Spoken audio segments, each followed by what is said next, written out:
इससे पहले हमारी पार्ट्स ऑफ स्पीच की वीडियो अपलोड हुई थी। आज हमारे इसी के अंतर्गत है नाउन, टॉपिक नाउन। हम नाउन पढ़ने से समझ लें कि पढ़ने से पहले जान लें कि नाउन जो होता है वो किस भाषा से इसकी उत्पत्ति हुई है। तो नाउन शब्द की उत्पत्ति लैटिन भाषा के नोमेन शब्द से हुई है, जिसका मतलब होता है नाम। नाउन की डिफिनेशन आपने पहले ही पढ़ी होगी। Noun is the name of person, place, animal और थिंग।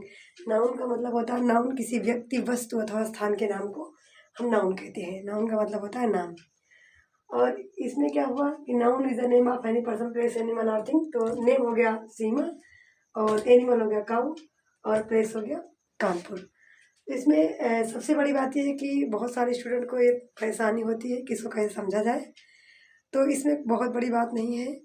आपको जिस वक्त इसको पढ़ते हैं उस वक्त आप इसको ऑब्जर्व करिए कि आपके सामने क्या दिखाई पड़ रहा है। जो भी आपकी आंखों से दिखाई पड़े उस वक्त, उस टाइम जो भी आपको दिखे वो सब नाउन होता है। चाहे वो आपको फैन दिखाई दे, चेयर दिखाई दे, या आपको कुछ भी दिखाई दे, तो वो सब क्या है, क्योंकि जो भी उस वक्त हम आंखों से देखते हैं वो सब नाउन है। क्योंकि नाउन का मतलब ही होता है नाउन, नाम होता है। और सबने ये पढ़ा है अच्छे से कि noun is the name of any person, place, animal और थिंग। कोई noun is the name of कर देता है, कोई कहता है noun is the name of any person, place of thing. ये होता है। और इसकी शब्द की उत्पत्ति लैटिन भाषा के नोमेन से हुआ, जिसका मतलब ही होता है नाम। और नाउन के 5 काइंड्स होते हैं।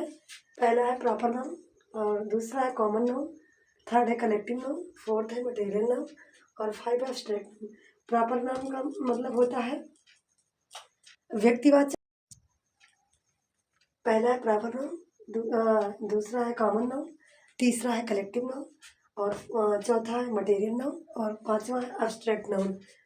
प्रॉपर नाउन का मतलब होता है व्यक्तिवाचक, कॉमन का होता है जातिवाचक, कलेक्टिव का होता है समूहवाचक, मटेरियल का होता है द्रव्यवाचक, और एब्स्ट्रैक्ट का होता है भाववाचक। प्रॉपर नाउन में हम समझेंगे, प्रॉपर नाउन का मतलब होता है व्यक्तिवाचक किसी प्रॉपर व्यक्ति का नेम, जो उस स्पेसिफिक व्यक्ति का नाम हो। जिसका मतलब होता है कि जैसे कि noun is a specific name, जो किसी व्यक्ति का प्रॉपर नेम हो। उसके अंतर्गत जैसे किसी व्यक्ति का नाम राम हो तो हम उसको प्रॉपर बोलेंगे। अगर कानपुर है, दिल्ली है, तो हम उसको प्रॉपर नाउन के अंतर्गत रखेंगे। कॉमन में जिससे किसी पूरी जाति का हो, जो किसी कॉमन नेम, कॉमन पर्सन का नाम हो, कॉमन व्यक्ति का नाम हो, कॉमन एनिमल्स हो, थिंग्स हो, तो हम कॉमन नाउन यूज़ करेंगे। जैसे गर्ल्स है, ये कॉमन है, हम सारी गर्ल्स को कॉमन में गर्ल्स बोल सकते हैं। स्टूडेंट है, और जैसे हम बॉयज़ हैं तो बॉयज़ को बॉयज़ बोल सकते हैं, क्योंकि सारे बॉयज़ को हम बॉयज़ कह सकते हैं।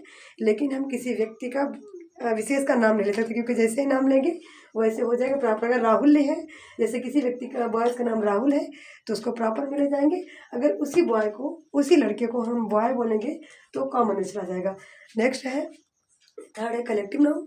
कलेक्टिव का मतलब होता है समूह, जहाँ पे किसी चीज़ का समूह हो। जैसे गैंग में एक लोग तो रहते नहीं, गैंग में कई सारे लोग होते हैं, तो वो कलेक्टिव नाउन, क्योंकि एक से अधिक व्यक्ति को ही गैंग में रखा जाता है। और कलेक्टिव का मतलब ही होता है समूह। तो गैंग क्या होगा, वो कलेक्टिव नाउन होगा। बंच है, गुच्छा किसी एक चीज़ का नहीं होता, कई का होता है, इसलिए गुच्छा को हम कलेक्टिव नाउन में रखेंगे। तो हम आते हैं फोर्थ मटेरियल नाउन पे। मटेरियल नाउन का मतलब होता है द्रव्यवाचक। द्रव्य में जैसे कि लिक्विड भी आता है और सॉलिड भी होता है। तो जैसे लिक्विड में हुआ ऑयल हुआ, और क्या ऑयल हुआ, वाटर हुआ, कॉफ़ी हुई, जितने लिक्विड चीज़ें हैं वो भी इसी मटेरियल नाउन में ही आएंगी। और इससे गोल्ड हुआ, कॉपर हुआ, सिल्वर हुआ, ये सब भी हमारे किस में आएंगे, मटेरियल में। क्योंकि इसे द्रव्यवाचक बोला गया है, तो इसमें लिक्विड फॉर्म हो या सॉलिड फॉर्म, दोनों फॉर्म को हम यूज मटेरियल नाउन के अंतर्गत करेंगे। इसे मटेरियल नाउन के अंतर्गत, अगर कोई आपसे कहता है कि लिक्विड फॉर्म में, जैसे आपसे पूछ ले कि क्या कहते हैं ऑयल किस में रखा जाएगा, तो आप कह सकते हैं कि ये मटेरियल नाउन है। और liquid, water, gold, copper, silver, ये सब मटेरियल नाउन के अंतर्गत रखे जाएंगे। Thank you.